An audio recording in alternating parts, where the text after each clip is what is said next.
The holidays are quickly approaching, so today I'm going to make a few gifts you can make using scrap wood and simple tools.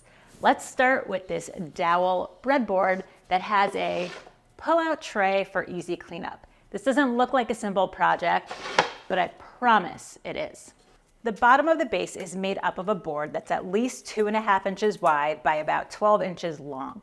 So I cut a scrap to that length and marked a line down the center. To make this project super easy, I made a printable template that's available on my website.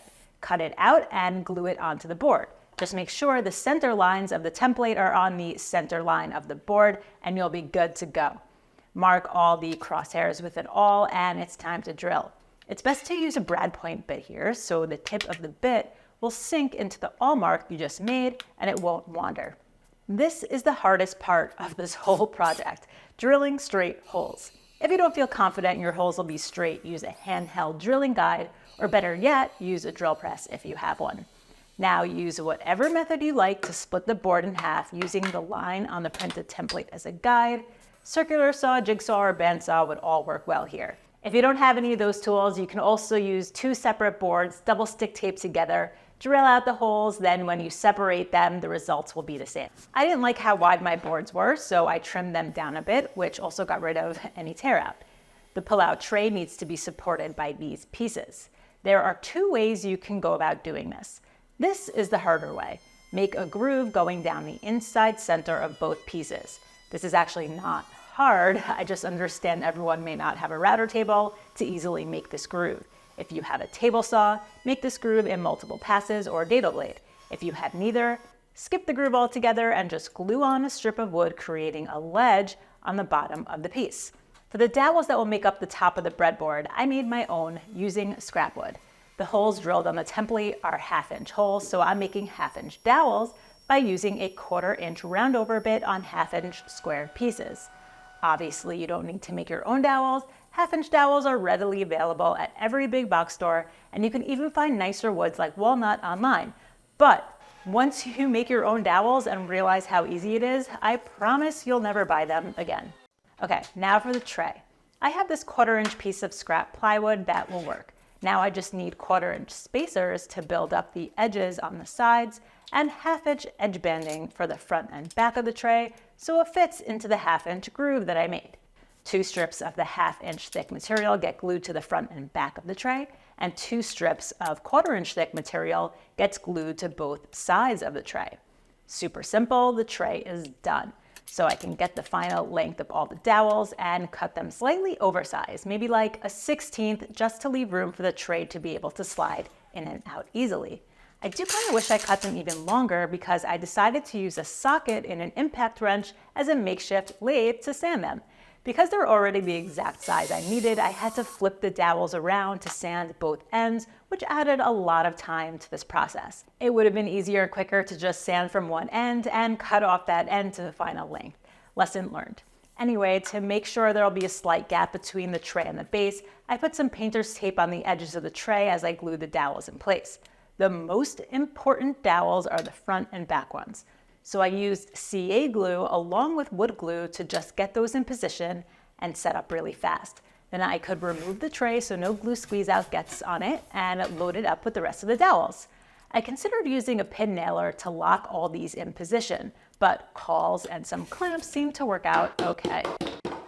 The ends get a good sanding and I noticed there were some gaps in my joints. This wood filler is the best I've tried, so no big deal there, and then it all gets finished up.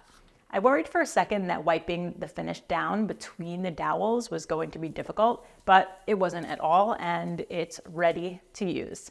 As you're cutting bread, all the crumbs fall between the dowels onto the tray below. When you're done, the tray slides out so you can dump all those crumbs out for easy cleanup. I made a different version of this years ago that has an insert that lifts up to clean the tray. As you can tell, this is well used. We use it every week and I love how it keeps all the crumbs off the table as we're cutting. But I think I like the slide out tray version even more.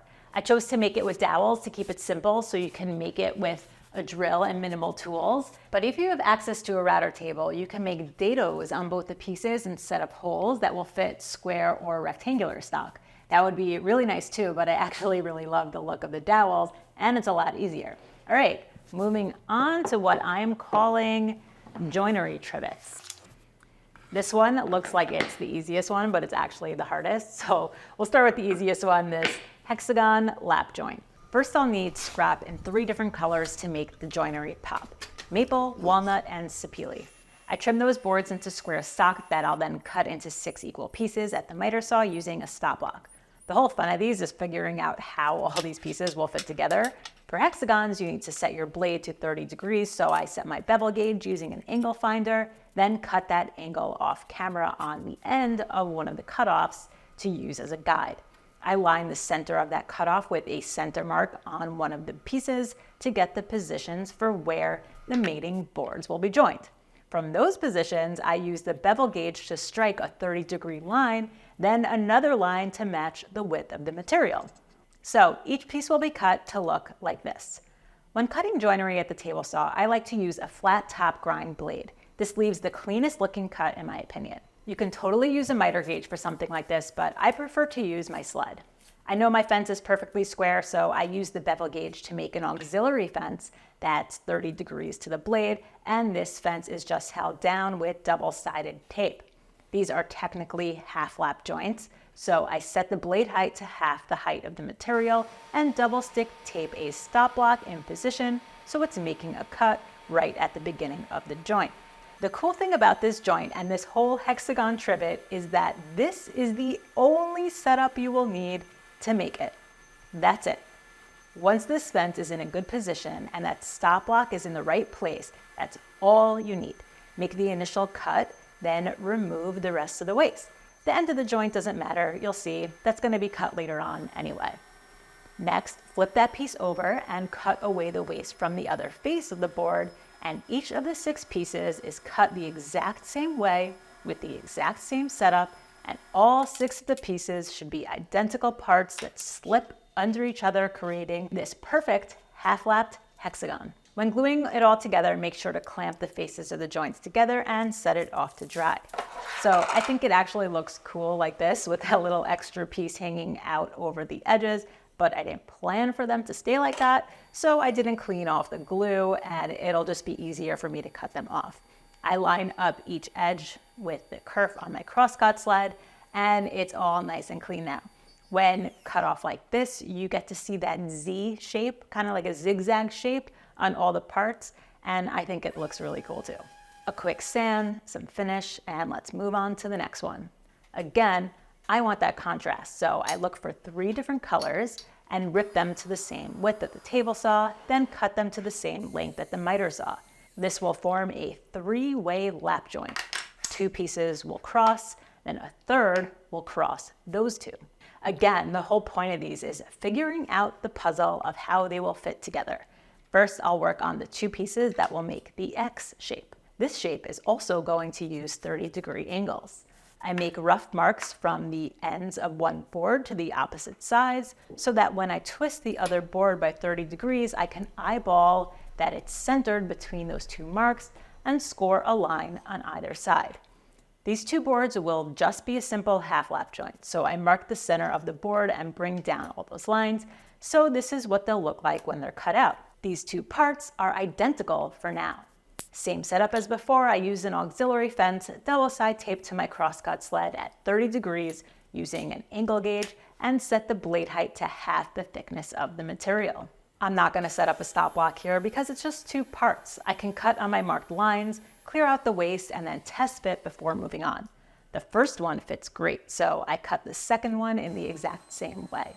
There's no better feeling than 2 parts snapping together like that. Anyway, that was the easy part. Now I need to add the 3rd piece, making it a 3-way lap joint. So I make guidelines from the edge of the 3rd board and a line down the center. When I place the X on top of it, I can easily center it between those 2 lines and with the center line running through the center of the X. I mark out the shape of the X on the 3rd board, then flip it over and mark out the edges of the 3rd board on the X shape. Instead of a half lap this time, it's going to be a 3rd lap. So the X will be cut 1/3 of the material and the 3rd joining piece will be cut 2/3. And the angles are going to vary in direction. That's what makes this one a little bit more difficult. First, I'll do the cuts on the X pieces that only go 1/3 of the way deep, and one of those pieces is cut with the auxiliary fence in the same position as it was for the first cuts. The second piece of the X needs to be cut the opposite way, but I didn't want to take the fence off just yet because I needed that initial angle for the third mating walnut piece after, so I put on another auxiliary fence that held the piece at an opposing angle and made those cuts. Now you can see I created sort of an X shape, but it's stepped where the second cut is, so it's not as deep. Moving on to the third piece, I raised the blade so it would cut 2/3 of the way through the material and use the curve of the sled to help me line up the pieces to cut on my marks. Now I can remove the initial fence and switch it over to the other side, making sure the angle was still 30 degrees, and I make the final cuts, completing the joint. Here's what all three parts of this joint look like. The only thing that makes this so difficult is the fact that all three of these parts are different. But it's super satisfying when it all clicks into place. The glue up is pretty straightforward, just glue all the parts, and it only requires one clamp, which is cool. It was feeling a bit boxy to me, so I cut the corners off at the bandsaw, cleaned it up at the benchtop sander, sanded all the faces, and threw some finish on. On to the third trivet. For this one, I'll only need 2 contrasting colors. So I ripped some scraps into pieces that are about 1 inch square. Then, in keeping with the 30-degree angle theme, I cut those into 6 equal parts with 30-degree angles on both their ends. The 3 pieces from each color will create a triangle, and now I have to figure out how to intertwine all these parts to create a 6-pointed star, also known as a Star of David. When examining the parts, I noticed that each piece has a whole triangle from the end, and then there's the width of the material, and then there's another triangle in the other direction. Then there's the width of the material again going the opposite way. So first I mark a 30-degree line from the corner, creating that first triangle. Then line up a piece on that line to get the thickness of the material. Then I can bring that line straight down. I flip the piece over. Then from that line, I make a 30-degree line running the opposite way as the first side and mark the other edge of the material, defining the edge of the joint. These are essentially going to be half-lap joints, so I mark half the material's thickness, and this is what the cuts on each piece will look like. Just like the first trivet, all these parts will be identical. First step, set the blade height to half the thickness of the material, and I'll use the same auxiliary fence and stop block setup as before because it worked out really well for me, so why not? The only thing that I'm doing differently here is that the stop block is set up so it's only making the initial cuts on all the parts. I'm just setting the boundaries of all the joints first. So I make the initial cut on all the parts, then move the stop block to the opposite edge of the joint to define its width and make that cut on all the pieces. To do the opposite face, there is no need to change the setup of the fence, so this joint seems complicated, but it's actually pretty simple.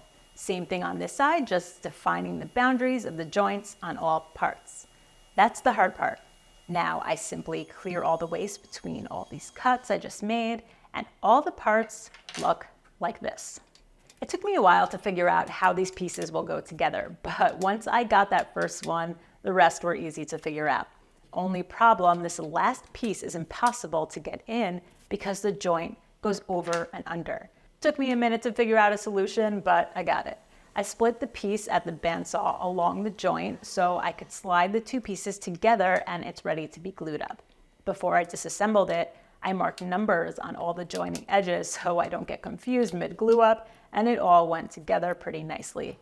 I used some rubber bands to hold it all in place, and then I could clean it up a bit when it was dry. You can see I left the pieces a little long here, so I thought the easiest way to clean that up would be at the table saw. Like the first trivet, I lined up the edge with the curve, then cut away the excess. I just had to be super careful not to continue cutting, or I would cut off the tip of the star. Some standing, some finish, and they are all done. I love these joinery trivets, and I am telling you, people love to get these as gifts. So you get to practice your joinery skills and make people happy at the same time. I used all power tools to make these, but it would be super fun to use as practice for hand tool work too. I love how simple this hexagon is, but the zigzag shape on the edges here make it look like it's way more complex than it actually is. I think this one is my favorite though. It looks like 3 giant popsicle sticks and it just makes me smile. It was the most challenging for me for sure, but now I know how to do a 3-way lap joint like this, so it was totally worth it. I have been wanting to do this one for a while, so I'm glad I finally figured it out. And I think there's a way for me to join all the pieces without needing to cut that last piece, because I've seen Star of David puzzles, so I know there has to be a way. Either way, I know someone who's really going to love this gift. The whole fun of these is not really knowing how to do them and just figuring it out. At least I think it's fun. So let's move on to another fun one, this pistachio tray. I saw this one on Amazon and I thought it would be really fun to recreate it. I found some thick wide cutoffs that would be perfect for the bowls, and I got to measuring. The bottom bowl that holds the garbage shells should be around 8 to 9 inches in diameter with a 2-inch diameter circle in the center. The top bowl that holds the shelled nuts should be about 6 inches in diameter. Throughout this video, you've seen me use these 20-volt hyper tough tools that I've been testing out. So far, I'm pretty impressed. This cordless drill is super lightweight, which is a huge plus for me, and it's able to tackle anything I throw at it. I even dropped it on the floor by accident a couple times, and it still works great. I'll drop a link down below for anyone who's interested in checking out these affordable tools, and I'm looking forward to sharing more of them with you guys in the future as I test more of them out. So this project doesn't need to be made with a router, but it sure makes it easier. And when I think of basic tools, trim router definitely makes that list for me. I used my 6-in-1 jig to make the initial outer circle of the bottom bowl. Then I adjusted the pin on the underside of the jig to make the 2-inch circle in the middle of the bowl. Now I need to determine the thickness of the walls of the bowl. I went with 3/8. Anywhere from 3/8 to a 1/2 inch would probably be good. So I reset the pin and made another pass, which created the wall of the bowl. I'll repeat the same process to the top bowl, make the outer cut first, plunging down as far as you like to. I don't set it to any depth, I just go until it feels right.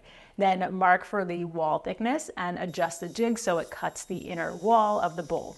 There are multiple ways you can clean out the middle. You can spend some quality time with a hand drill and a Forstner bit, or you can resaw the bottom off, then remove the middle, glue it back together, or you can use a drill press. I like to use a drill press option because I don't like to see the glue lines and it's super quick.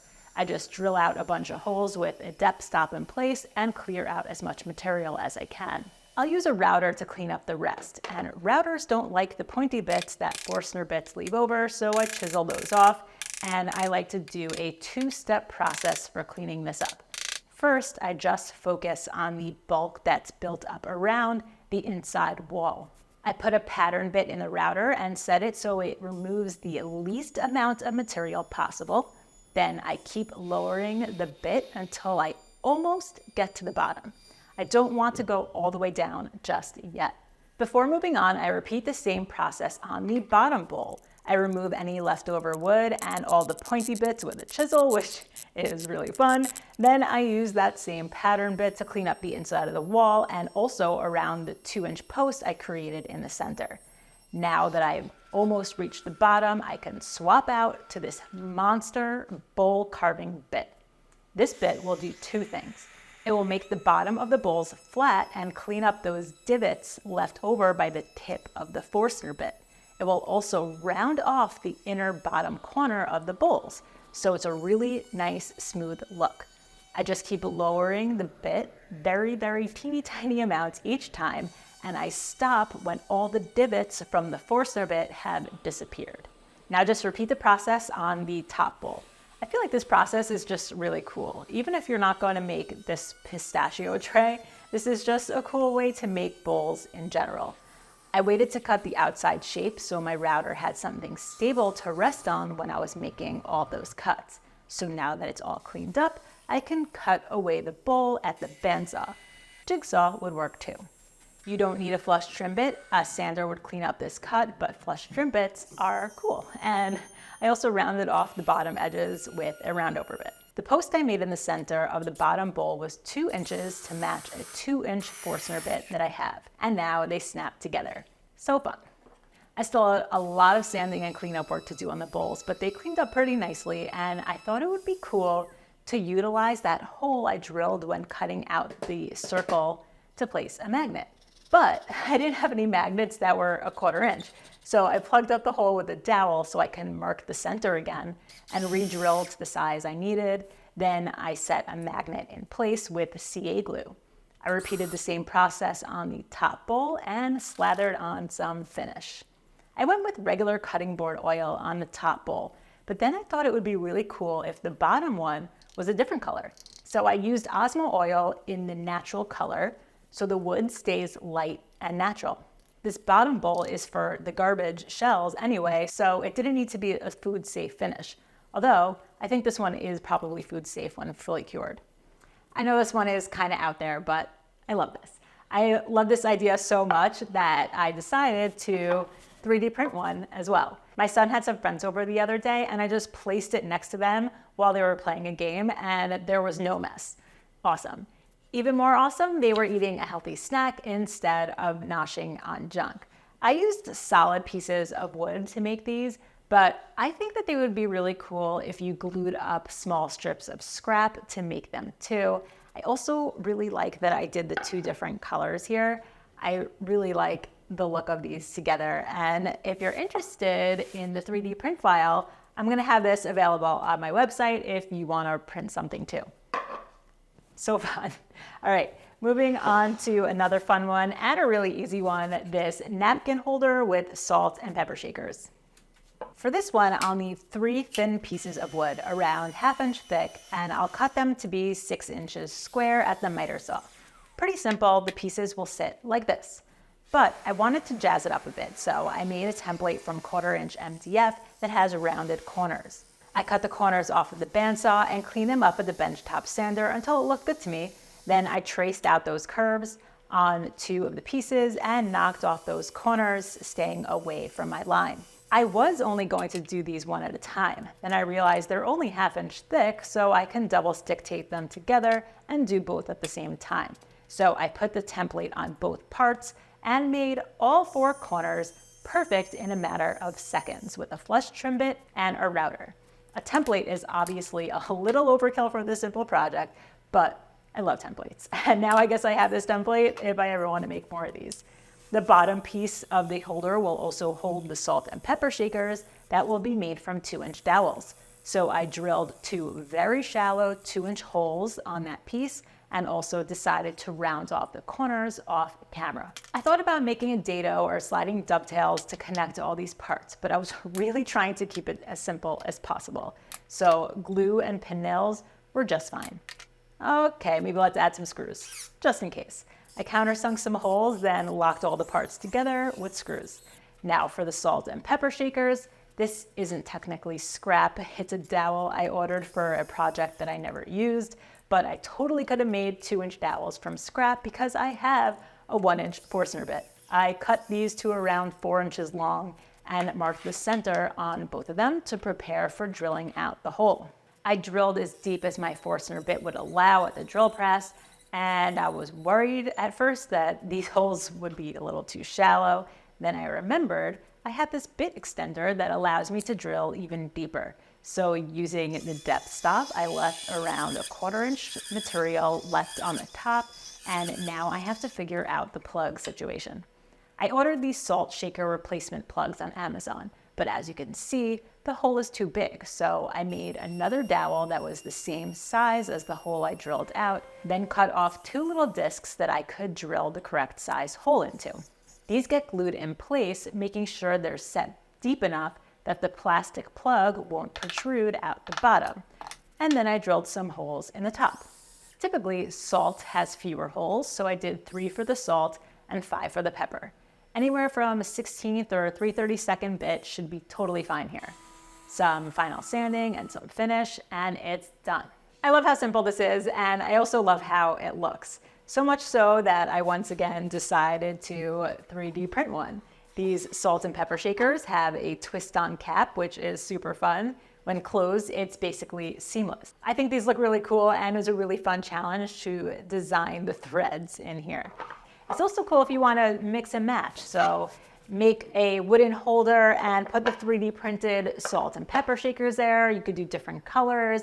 I'm gonna have the print file available on my website if you want to print this. And I just realized it would have been really cool if I would have put a logo or my name on the back of here. That's a really cool idea to customize it. I totally should have done that. All right, now moving on to the last project. We have this carved serving board. This looks like it's super simple, but it actually took me a really long time to make, and I had a lot of fun in the process. I thought it would be cool if this was made from a slab. Yeah, I know, not technically scrap, but it's a small slab I've been holding on to for like 5 years. It was time to use it. This project is all about feel. There are no measurements, no rules, just do what you like. So I drew some random organic shapes on the board and darkened them with a Sharpie so you can see it a little better. I have never done anything like this before, so I had no idea how this was going to come out. I did know it was going to be a mess, so I set up my portable workbench outside, clamped the workpiece down, and went to town with a ball gouge on my angle grinder. I've never used a ball gouge like this before, and it was a lot of fun. But it also felt super dangerous at the same time. I had to be hyper aware of grain direction because I felt the ball catching in the end grain at times. And I feel like I don't have the required grip strength that one needs to be able to hold this securely. I was holding on for dear life, so if you don't think you have good grip strength, I don't recommend using this tool. My hands were killing me after. But I was nowhere near done. The ball gouge leaves a very rough cut, so it needs to be cleaned up. This contour sander that attaches to an angle grinder was great for this task, but the holes were still not as smooth as I would like. I found the best tool for the job was a gooseneck scraper. I literally could have stood there and scraped this for hours. This part was really enjoyable for me, and getting all those curves to be perfectly smooth was a fun challenge. After that, there was still a ton of sanding to do, and then I could cut out a rough shape and continue to shape the outside. Since this board had a live edge, I didn't want to use a uniform profile. I wanted it to look organic, so I went to town on the edges with a spoke shave. Again, this is one of those things I could do all day. It's hard to say when enough is enough, but once I liked the shape, I sanded it all up and poured on that finish. I love this. If I wasn't a YouTuber and I was making products for people to buy, I would be happy making these all day long. There's no map involved, very little thinking, and it's just about removing material until it feels right to you. This was really fun, and it's going to be super useful too. These little bowls can hold nuts and small little snacks for appetizers when people have company over. And I love how the color changes in the grain in the little wells. They look like oyster shells to me. I totally want to make more of these. And I actually almost made a second one. I started gluing up a panel to show you guys a version using real scraps, but I underestimated how long it was going to take for me to clean up the rough marks from the ball gouge, and I ran out of time.